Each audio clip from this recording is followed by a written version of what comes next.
Assalamualaikum. The question to be solved is the length of the lattice rectum is 1/3 of the length of major axis of the ellipse. ellipse है और इसकी centricity बतानी है जिसकी कुछ data दी गई है। अब लेंथ ऑफ लेटिस रेक्टम जो होता है वो होता है 2b² ओवर a हमारे पास, और वो 1/3 1/3 times of length of major axis है। मेजर एक्सिस की जो लेंथ जो होती है वो 2a होती है। ये 2 में कैंसिल करके अब लिख सकते हैं, ये क्रॉस मल्टीप्लाई होके a² यानी कि क्रॉस मल्टीप्लाई में आप लिख सकते हैं कि b² जो है वो a² ओवर 3 के बराबर है। ओके, सो इस इक्वेशन को यूज़ करेंगे। हाँ जी, सी, अच्छा एसेंट्रिसिटी चाहिए, इसका मतलब सी चाहिए हमें। एसेंट्रिसिटी सी ओवर ए के बराबर होता है ना, सी ओवर ए।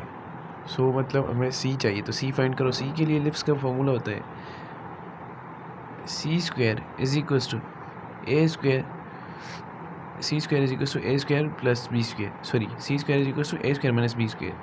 सो a² की जगह a² ही पुट करेंगे और b² की जगह ये वाला वैल्यू पुट कर सकते हैं, ठीक है, a² डिवाइडेड बाई 3।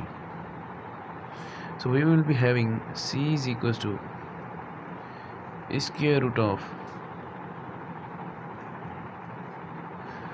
ये एलसीएम बनकर 3a² minus a² over 3।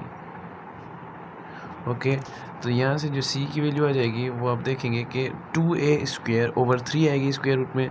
a² square root से फ्री हो जाएगा और a बन जाएगा बाहर, तो अंदर की क्वांटिटी 3a² में से a² सब्ट्रैक्ट हो तो 2a² बनता है और a बाहर आ जाएगा, अंदर बचेगा 2 डिवाइडेड बाई 3a।